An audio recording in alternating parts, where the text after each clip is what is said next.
everybody, and welcome to Bible Study That Doesn't Suck. This is Pastor Megan Rohrer, and I'm in San Francisco at Grace Lutheran.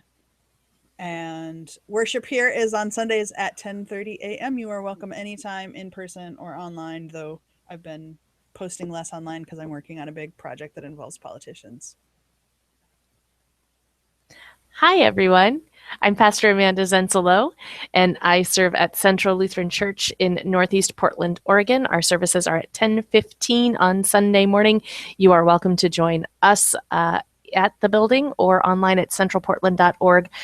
And our live stream has been up and down and up and down because it's just like getting some New Year's exercise or something. So if the live stream is not functioning for you, hit refresh again to see if it loads back up because it likes to drop out in the middle. And otherwise, I'll try to get things up on my YouTube station so you can catch things. They're notorious for their technology always working. So totally, like we are the best technology people. We're so good at technology. Bestest. Woo! All right. This week, I have a drip in my throat, so I have a cough drop in my mouth. And that's the update. No, this, I believe it's January 5th. Is it January 5th or January 6th, Amanda, that is the Feast of the Epiphany? I believe it's January 5th. It's January 6th. It's January 6th. Never believe me when it's a date. So on January 6th is when the official day of Epiphany happens. In ancient churches, it was the day that you burned your Christmas tree. Back when you were like farmy people and burning things wasn't known to like cause air pollution and asthma and all those terrible things. Here in San Francisco, I believe the Recology pickup is today. They must not have known when Epiphany was. There you have it. It's also the time to get rid of your wreaths in your house and to welcome this idea of a new thing happening in the world. And Sunday, you also have the choice for some congregations and and pastors to celebrate the baptism of Jesus. So if you go to church on Sunday and you see people celebrating Epiphany, that's completely appropriate because you can celebrate it either the Sunday before or the Sunday after. Or on the Friday of, which is what we're doing. We're having a special service on Friday. That sounds like a lot of work. Good for you, Pastor Amanda. You can celebrate Epiphany. You can also celebrate the baptism of Jesus. Pastors typically will make a choice of one or the other. We're doing kind of a hybrid service where we have the beginning of the service will be like Epiphany.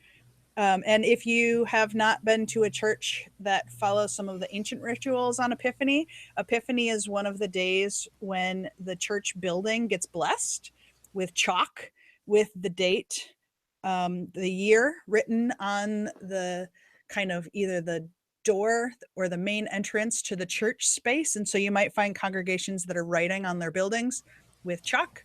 Pastor pro tip, check and make sure that you're not writing on something like brass or copper, because if you do, it might stick around for more than just a couple weeks on the chalkiness. Just a warning. We did ours on an indoor wooden frame and it's still there. And then beautiful members of my congregation who are super helpful and I really appreciate, did some wood stain on the front of the space where the wood gets faded very often. And they did the wood staining around the chalk. So know that it's not so sacred that you can't ever wash it off. Because, for example, it's still there in our congregation from last year. So I will have to wash it off so that we can put a 17 up instead of a 16. Thank you, people who helped to stain the wood in our congregation. So that's a ritual that might happen at the beginning of your service. It's also a time when you can bless your own homes. So if you want to ask for a special blessing of your home, no matter how long you've lived there, maybe you've had a breakup and you want to get some new space and make it your own. It's a good time to rearrange the furniture or do some cleaning, to truly make a space yours, maybe to make a sacred space in your home where you have some places where you can do meditation or have some photos. Or you can invite your pastor, who hopefully has now gotten enough sleep after Christmas to not be crabby anymore, to come to your house and do a blessing of your home or of some type. They can do it from outside, so you don't even have to clean for them, or they can do it inside. It's really up to you. Depending upon the skills and the cultural traditions of your pastor, there might be different things that they're able to do. So that's a fun thing that you can request this week. And if you tell your pastor you would like an Epiphany blessing of your home, and then tell them in the book of occasional services, it's already written down how to bless a home, they might feel a little less creeped out. Right? That's what I'm saying. So the interesting thing about Epiphany, you're like, what is Epiphany? Is it just when you're like, oh, I get it now? Yes, that is an epiphany, but it is not what we mean in the church when we say the word epiphany. Epiphany is the time when three kings, three magi's, depending upon which Christmas hymn you sing, happens. That three people who journeyed from really far away come to recognize Jesus. And sorry, I broke the hearts of some of my members. Jesus was not a baby. This was not a manger scene visit. Jesus was probably 2 or 3 when this happened, which means that star over Jesus was there a long time, right? One word of the wise, in our desire to have Jesus look like us, if you have a white-skinned, fair-looking Jesus, and the only people in your nativity that are people of color are the 3 kings or the wise men, your nativity might need an upgrade, because that's not really what people from the Middle East or Africa look like. And this idea that people of color came to visit the white divinity maybe doesn't have the same resonance in our faith communities as it used to. And in the times that we're living in, not perpetuating some of those stereotypes might be a good thing for our congregations. It is a good thing for our congregations to not perpetuate those things. What? So I'm not trying to like blame or shame anyone. I'm not trying to say that anyone's a racist in particular. It's very, very difficult, if not impossible, to find nativity sets, particularly ones large enough for display in a church for people in the back pew to see, that don't have that racial background. At our congregation, the way that we got around that is I made a whole giant nativity out of paper mache and chicken wire, and then I could paint them whatever color I wanted, but not every pastor, not every congregation has those skill sets. This week, my hope is to build some of the 3 people who came to visit Jesus, and also to make a toddler Jesus, because we have to take out little baby Jesus and put in a toddler Jesus, so it's more obvious that what the timing of this is when it happens. And the other thing that we're going to do when we get to that this Sunday, if I finish my 3 people who have come from afar, is we're going to take the shepherd out of our nativity, because the shepherd is in the Gospel of Luke, where there are no 3 people from afar coming to visit Jesus. And the 3 people from afar are from the Gospel of Matthew, where there are no shepherds. So to just try to untangle some of the ways that all of the gospel stories have been put together, we're going to take our shepherd out. The congregation voted they still wanted the sheep to stay there because they're cuter than our shepherd. And there were sheep everywhere, so there could have been sheep there when the people came. The other thing that I'm going to do as I make these 3 people who come afar, and you might be wondering, Pastor Megan, why do you keep calling them 3 people and not 3 kings or not 3 magicians, as Harry Potter lover pastors are proposing this week? I've seen a couple photos of pastors wanting to wear their Harry Potter outfits to talk about the 3 people who visit. That's adorable. Not historically accurate, but adorable. And it preaches. The term in the Greek for these 3 people who come is actually Zoroastrians. And it was a religion of the time. We talked a little bit about this last week as well. There was a prophet, Zoroaster, whose name I mispronounce every time I talk about it. They were the very first and oldest monotheistic religion in the Middle East. And so for these 3 priests, they were priests of the Zoroastrian religion, to come and say, that's God, pinpoints Jesus's story not only to Moses, which Matthew's all about, and to the Jewish religion, but it points Jesus as a part of the oldest monotheistic religion of the entire region where Mary and Joseph were living at the time. And so sometimes this othering that happens of these three people by painting their faces certain skin colors, or by calling them magicians, and we'd never do that. There's a number of verses in the Bible that says being a magician is terrible, right? And there's a number of places that talks about Jesus being the real king, and they do bring the gifts that you would bring to a king. Maybe they're saying Jesus is their equal, or maybe they're saying this person wipes us out and we don't have power. But they're also bringing the same gifts that would be needed to anoint and embalm Jesus kind of for death. And so it's a creepy, weird visit. The other thing I want to not forget to say is, as pastors and as people in congregations, you need to be very aware that every single Christmas carol in our hymnal that talks about these three visitors is racist. We should not use those words when we sing them. We three kings of... That's not how we talk about that region of the land. And so put some time and attention into maybe swapping out words that have similar numbers of syllables, or tell people that it's not okay for them to use these words on the streets before and after you sing them. So ponder how you want to do that. But just know that the hymns are very problematic for Epiphany. I'm going to pause for a second and let Pastor Amanda talk, because I talked for a long time. Pastor Amanda, you going to wear a Harry Potter outfit this Sunday? Nope. And not even on Friday night for our service for Epiphany. The stuff that's interesting also with the Gospel of Matthew's presentation of these visitors who come is that it never actually says that there are three of them.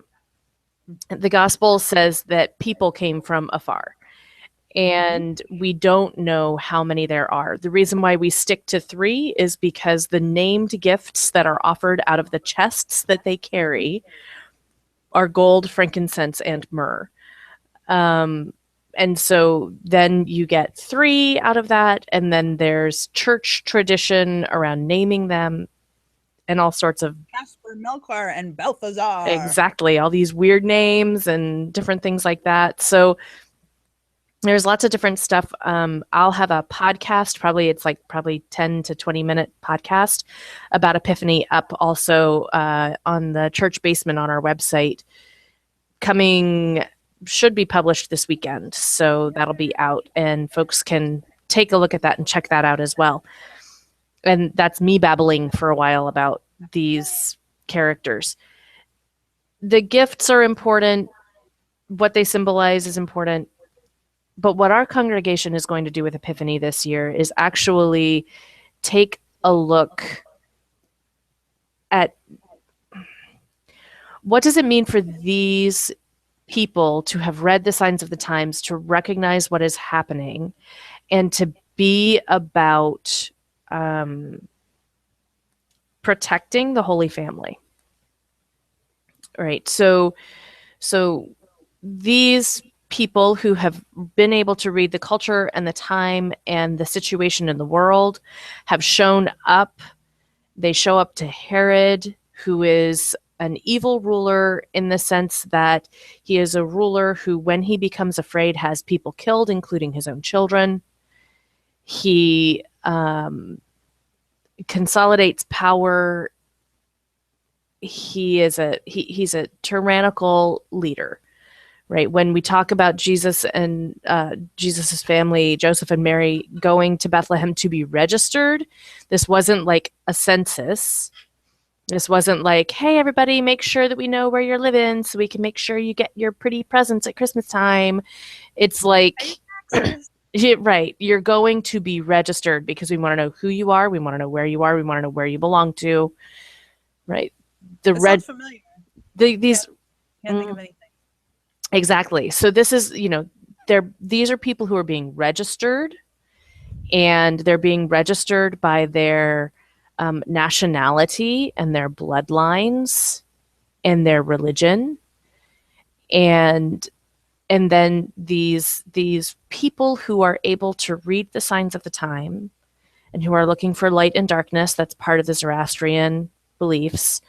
Looking for light and darkness, find their way to this family by way of Herod, and they recognize who Herod is enough to not allow themselves to be used by Herod, right? Herod sees them and wants to make them his tool, because as soon as he hears that there's another king in the world, he's like, whoa. And the words in Matthew's gospel are that Herod becomes afraid, and all of the people of Jerusalem with him. Because if you have a mean, tyrannical, unpredictable, uncontrollable head of state, Did they have Twitter back then? I don't know if they did, but I don't Sorry, think that was a random aside. I don't think it connects in any sort of way. No.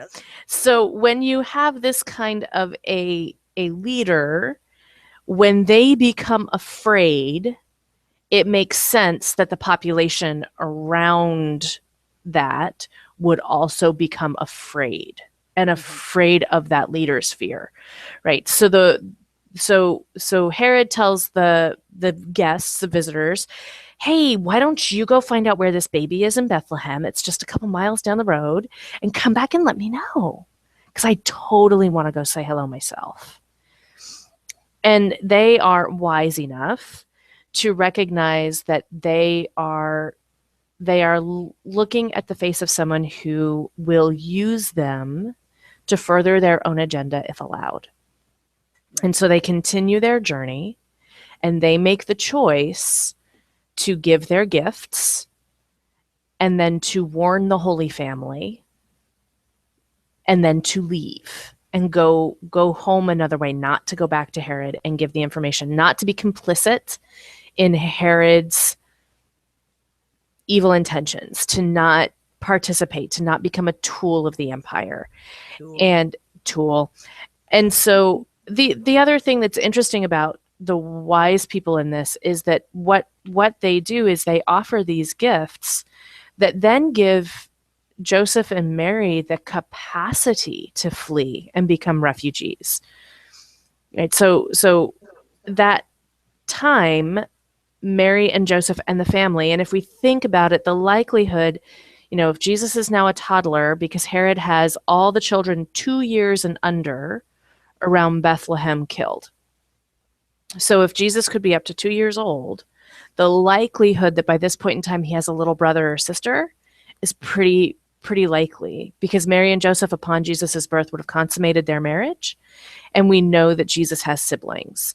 What? So the likelihood that there's, not just Jesus, but another child.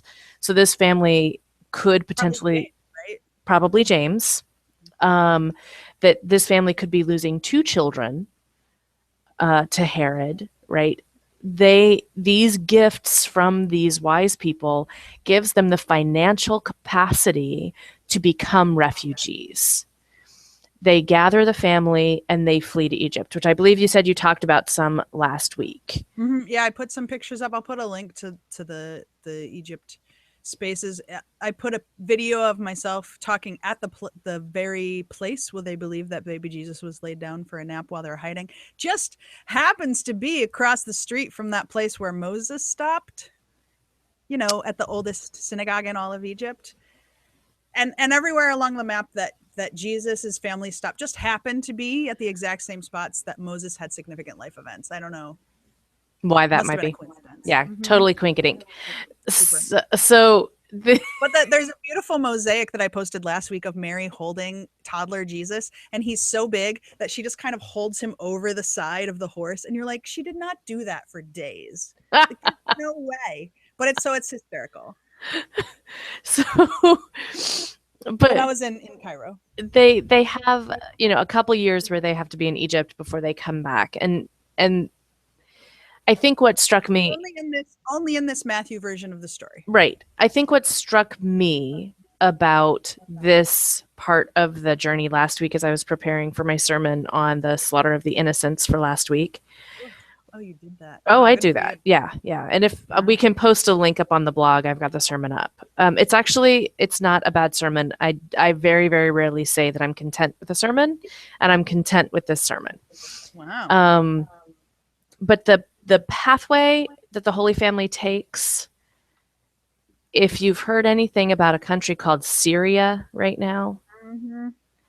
it's another, for those who live in southern Syria, it's the same refugee pathway that the people of Syria are taking now, and not the northern route in the Aleppo area. That's kind of going up north, but the southern route is the same as the Holy Family took.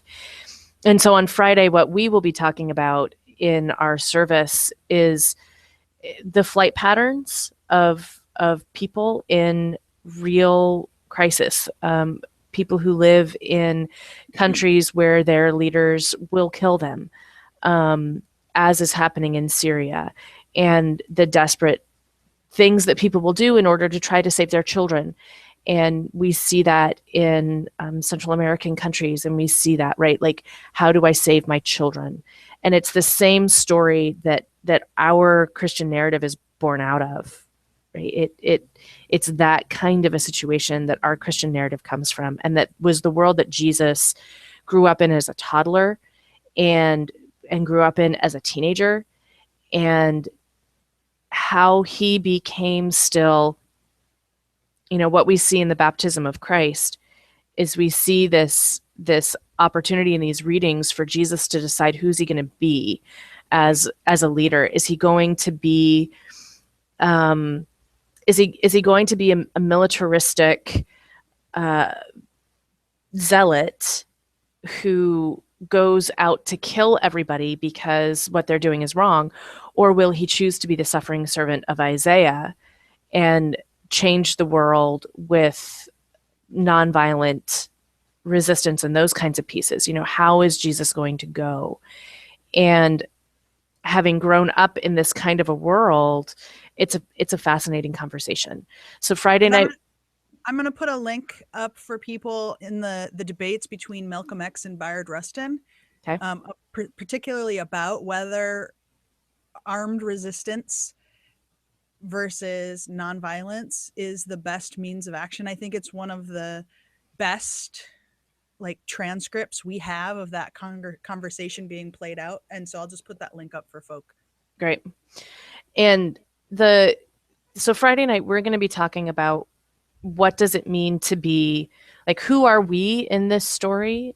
Are we Herod? Are we the frightened Jerusalem? Are we the wise people? Are we Mary? Are we Jesus? Those are the characters in the scripture. Harry Potter. I know, right? So where are we in the scripture, and who do we want to be as we are in a world where refugees and documented and undocumented immigrants and others might be in need?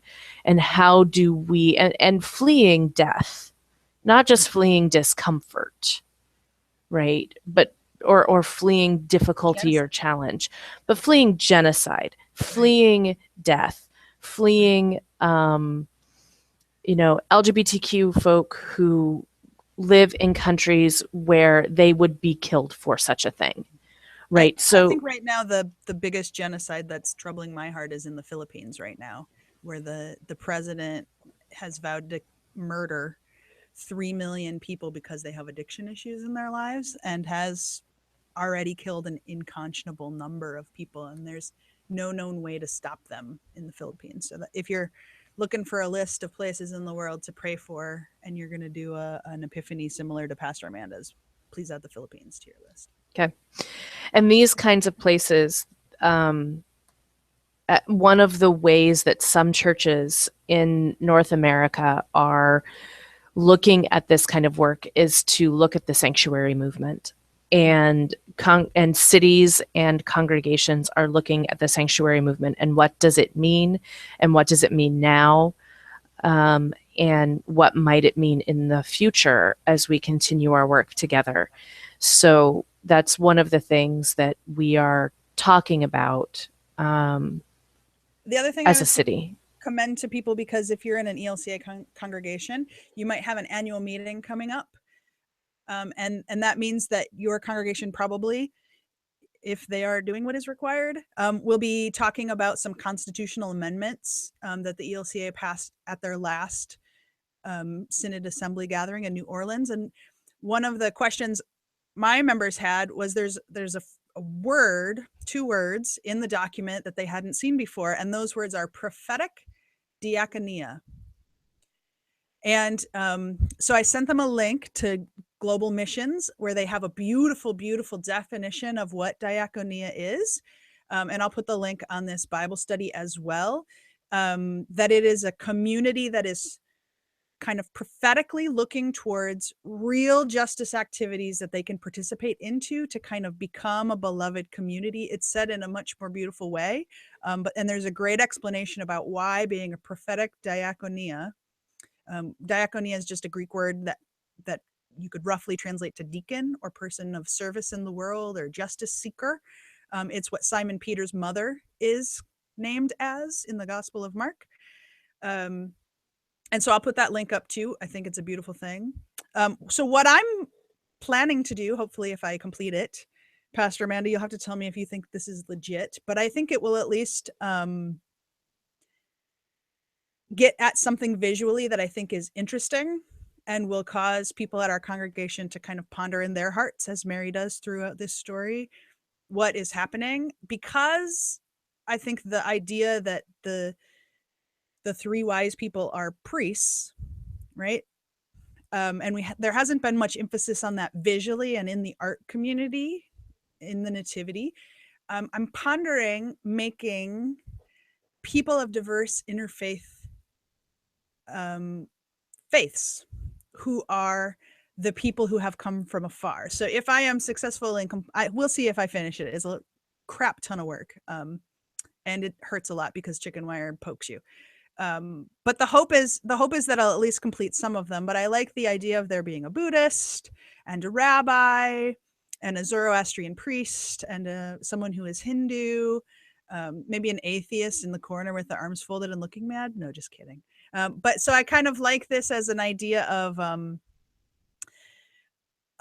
the very first beginning of an interfaith conversation that happens in Jesus's life, and the ability to sit with each other, the ability to be hospitable with each other, and to have conversations about what God is up to with people that aren't just going to agree with us. The Zoroastrians don't stay and worship Jesus forever, but they kind of give homage and respect to what is happening in that space. It depends on the kind of how literal your faith is. If you think that they then converted and they're no longer, are they still Zoroastrians when they go home?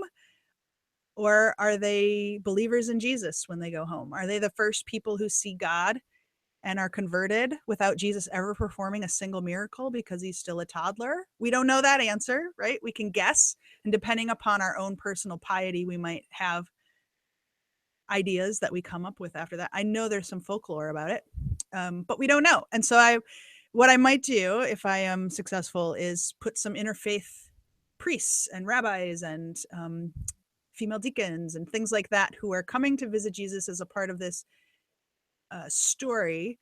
We talked a lot about naming at church last Sunday, this idea that from last week was a Sunday where you could call it Circumcision Sunday, but this year they decided to title it the Naming of Jesus Sunday, which was kind of fun. It's the same thing. And it's this beautiful story in Luke where the shepherds come, and like nosy neighbors and pregnant people, they were like, we think you should name the baby blah, blah, blah. And the response is Mary ponders it in her heart, which I had always thought was like this beautiful, lovely thing, but reminds me of when any family takes a deep gulp and is like, shush it, I'm naming the baby whatever I want. And so talking about last week, and it didn't even say the name that they picked. The circumcision is the naming day when you name a child in the Jewish faith. And so it was more of a Jesus is Jewish, so they named that he's Jewish kind of story, but the name isn't said out loud in the text, which is hysterical for naming of Jesus Sunday. And knowing that we're going to celebrate the baptism of Jesus, which is when God declares with an out loud voice, "This is my son with whom I am pleased." And so God does a naming that I encourage my congregation to take a week. This is the week where we can name God whatever we want because it's not been said out loud yet. And people can ponder the ways that they want to think about the naming. And so continuing with that theme, knowing that Jesus is named in new ways over and over. Jesus is named as a Jewish. Jesus is named as a counselor and mighty and a Messiah by the angel. Jesus is named as beloved with whom I am pleased by God in an out loud way. That these interfaith visitors name Jesus as a part of the interfaith community and as a part of a larger community beyond just his own tradition.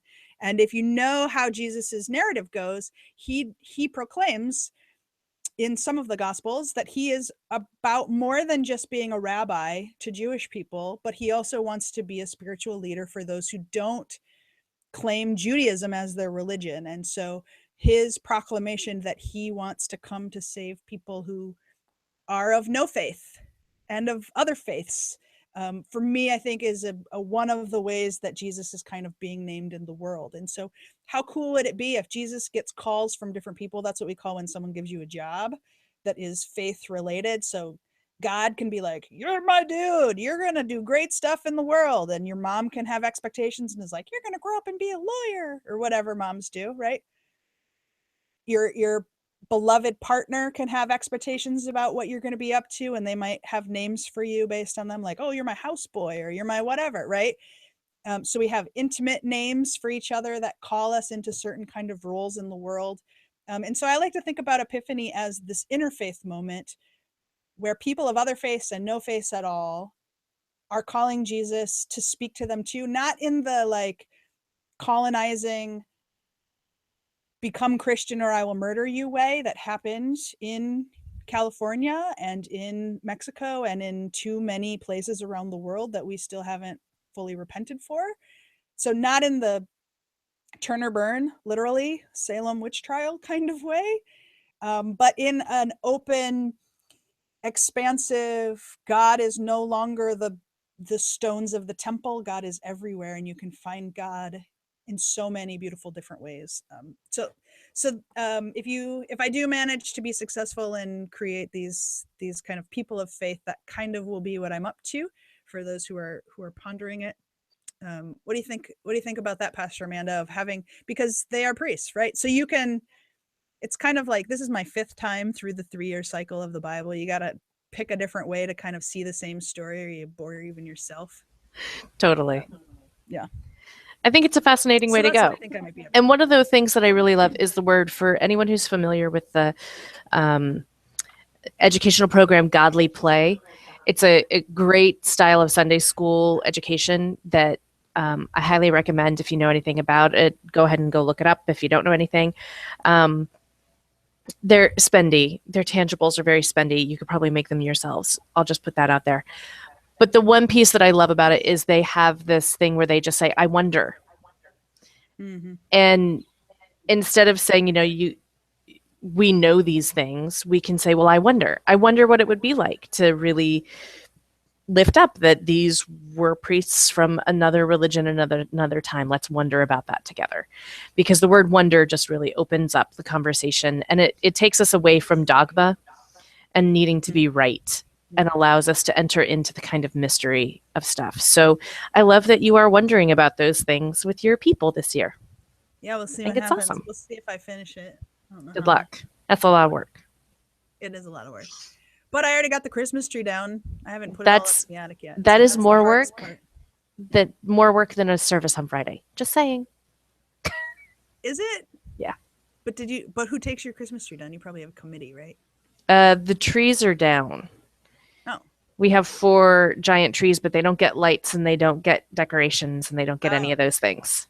So after worship, they got big tarps and they drug them out. It's the pine needle pickup afterwards. That's the hard part. Got it. Yeah, I strategically taking your tree down prior to the janitor cleaning is a really important pastor remembering. Or congregational remembering. It's really critical. Whomever is the rememberer of your congregation, put it on the calendar because it's very important. Indeed, it is. Yeah. So, baptism of Jesus. Baptism of Jesus happens. Jesus gets baptized. Though it's interesting because baptism isn't necessarily a thing then, right? Baptism is something that happens post Jesus. And so what is happening is a Jewish ritual that is like a mikvah bath, right? It's something that happens when you are older as a way of purifying yourself through ritual waters. And yeah, we know that he gets baptized because we invented something later called baptism. And then we call what happened to him baptism, right? Well, I of course I'm baptismal nut, right? So I'm gonna get giddy. But the things that I'm baptism and baptism. The things that I'm wondering about this year with the baptism of Jesus stuff. A couple of different pieces that are worthy of note. One, all four gospels have some kind of representation of the baptism of Jesus, unlike the natal story, which is only in two of our gospels. The baptism of Jesus is in all four, so it matters. There's something pretty important going on here, but they're all a little bit different, and everyone kind of represents things a little bit differently. So the Gospel of Matthew, what is unique about this one is the fun play on the pronouns in the last couple verses of our section that we're reading, where we don't, in this gospel, it sounds like only one person, one male identified individual hears the voice from the heavens saying, "This is my son with whom I am well pleased." It is unclear whether or not that person is Jesus or whether that person is John who hears those things. Some folks definitely read that as it's just Jesus who hears it, and some folks kind of wonder about whether or not it's just John that hears it. And there's some like yard work happening outside my window, so I apologize if it's coming through the microphone. But another parallel that definitely happens in Matthew's gospel is that the language of what is said by the Holy Spirit, or said at the time of the Holy Spirit's arrival, it is slightly different than what Mark wrote, and it's the same thing that is said at the point in time when Jesus gets all shiny and is on the mountain with the prophets of old. Transfiguration. And so the baptism of Jesus is like the first Sunday after Epiphany, and Transfiguration Sunday is the last Sunday of the Epiphany season. So in the year of Matthew, calendar things. How many Sundays are there, Pastor Amanda? Because you totally know. It changes. Why? Because where Easter is changes, which changes where Lent is, which changes how long the season of Epiphany is. Is it because of the moon? Yes. Okay. And the equinox. So because of another faith that's not Christian? So we have a longer season of Epiphany this year. So we're going back to green, and we'll be green for like 5 or 6 weeks this year. Before we get Transfiguration Sunday and then Ash Wednesday and then on into Lent and Easter. But our bookends are this pronunciation, this announcement that this is God's son with whom God is well pleased. That happens. And the things that I was also kind of playing with and wondering about in text study yesterday, we have this dove-like arrival of the Holy Spirit in this dove-like manner, right? So Pastor Megan years ago clued me into the fact that this is the word in the Greek is for a common bird, like a pigeon, and which is a great image. Doves and pigeons are the same bird. Pigeons just are doves just are the pretty all-white version of the same bird. Yeah. Right. And so pigeons are everywhere, right? They're just all over the place, scrounging up all over the place. And I kind of like that the Holy Spirit is all over the place and kind of scrounging around and being everywhere. Um, and there's also a fun connection that we made, because when Jesus goes into the water and comes back out, oftentimes the church has made a connection between the flood of Noah. Right. And so when we do baptisms, we pray this prayer about Noah and the flood as we're pouring the water into the baptismal font. So, Noah, what did Noah send out to find out if there was land? Pigeon. Pigeon, right? So the pigeon got sent out, and and the way that that the way that Moses knew that the time was coming that they would be able to get out of the boat is because the bird never returned back. Right? Like the first time the bird came back exhausted, and the next time came back with an olive branch, and then the next time never returned. Mm-hmm. And so we have this, and I'm not saying this is what really happened. I'm playing, folks, playing. Let yourself play with the scripture and wonder about it.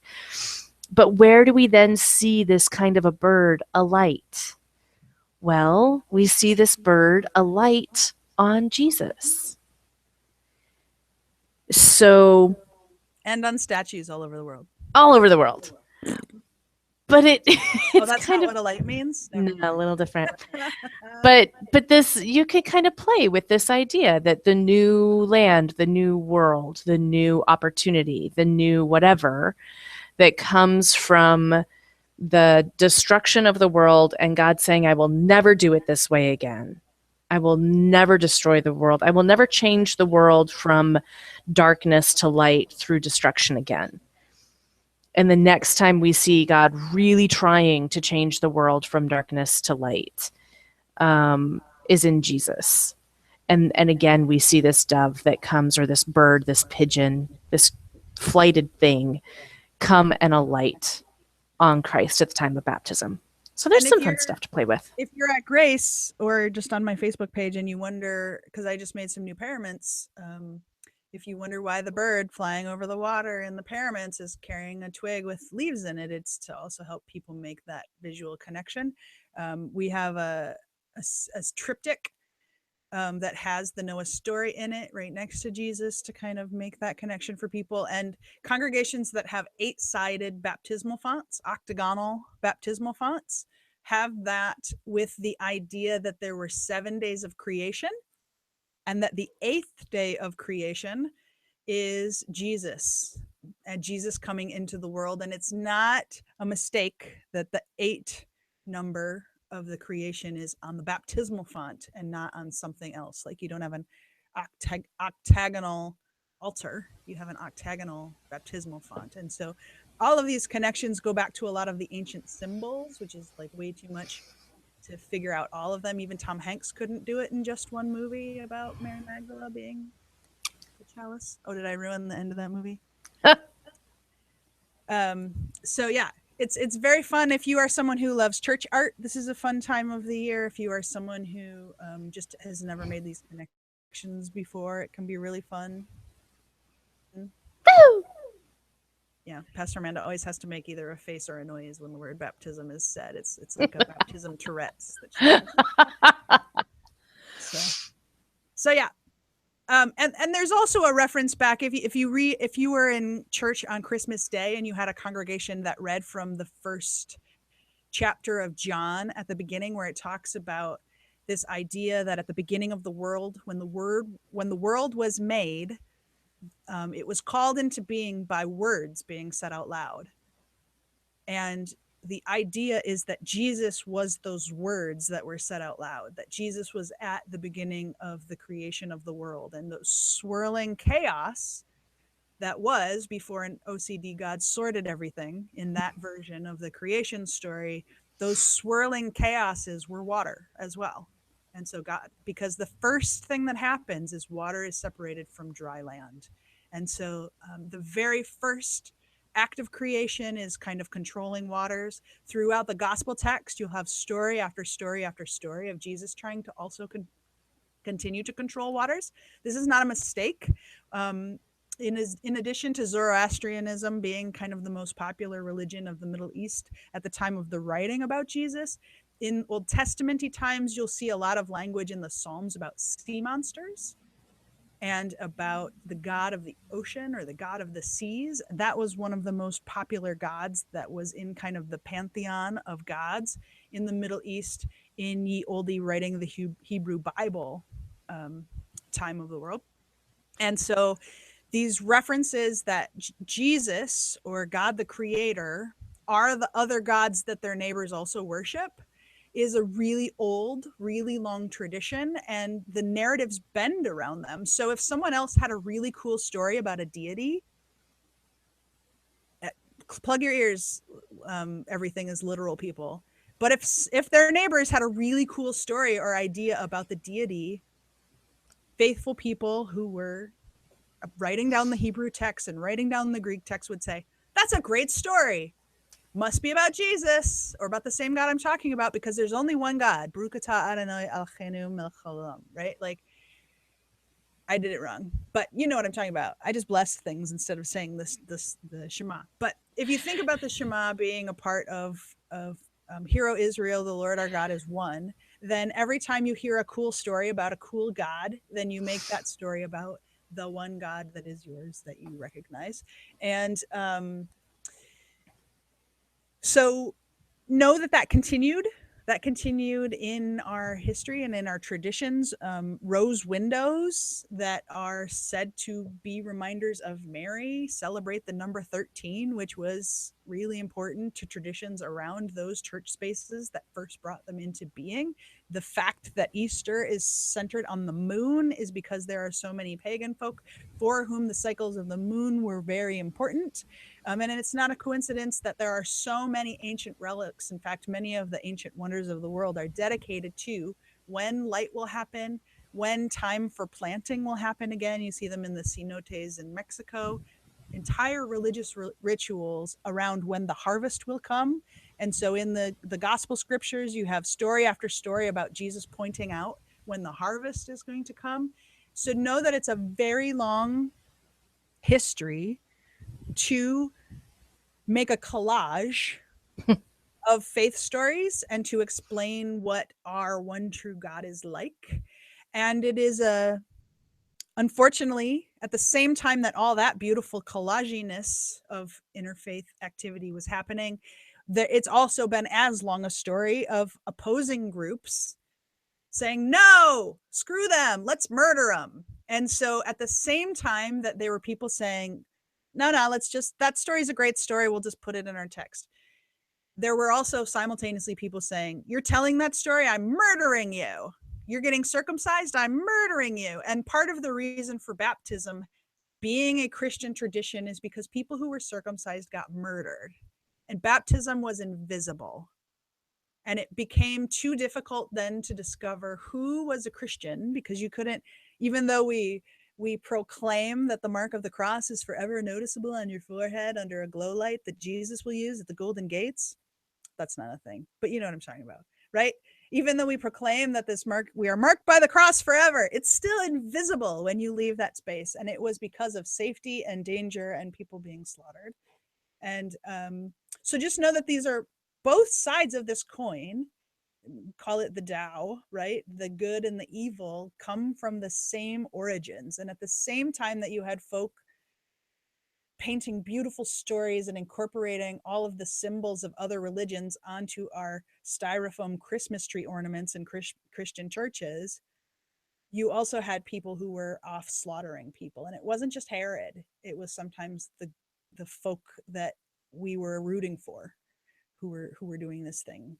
And so when God proclaims that Moses's people are going to find a homeland, they did that by murdering all the people who already lived in the city and doing their own genocides in order to make their places holy. And those murderings and genocides continue to this day, and it's our legacy. And we need to find ways to lean towards tolerance, lean towards allowing our sacred scriptures to become more diverse rather than just slaughtering everyone around us because we're so pissed off and holding grudges about what our neighbor did last year.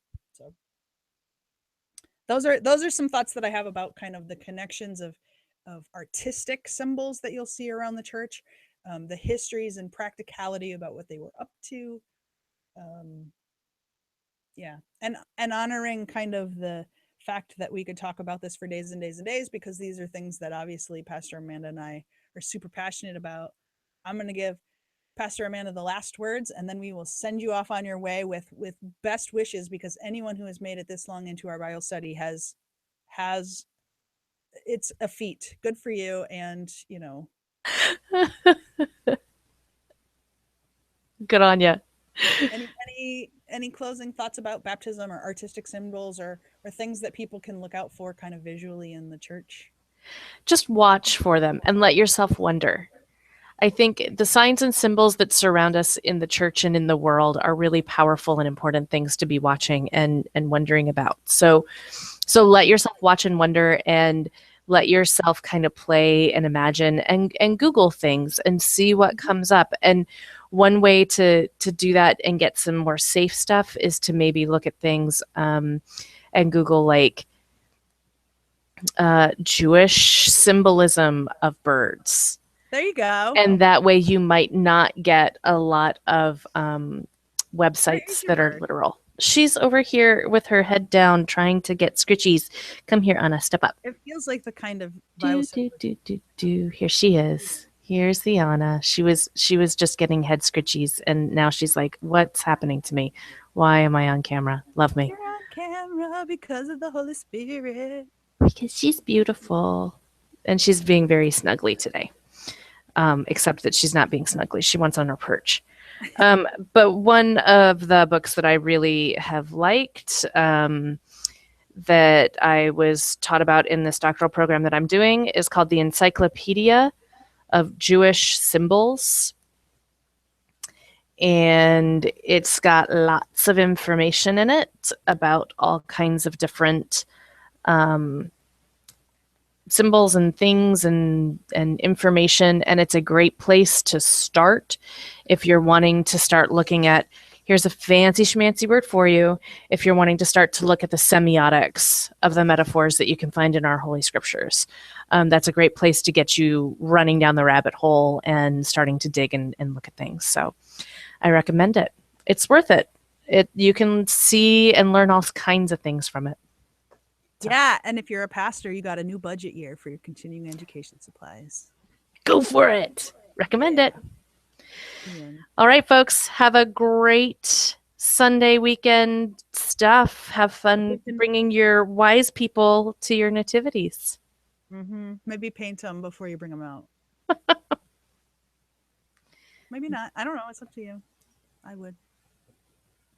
Just saying. Just saying. All right. Hopefully your wise people aren't more diverse than the people in the pews. Working on it. Okay. Love you all. Bye.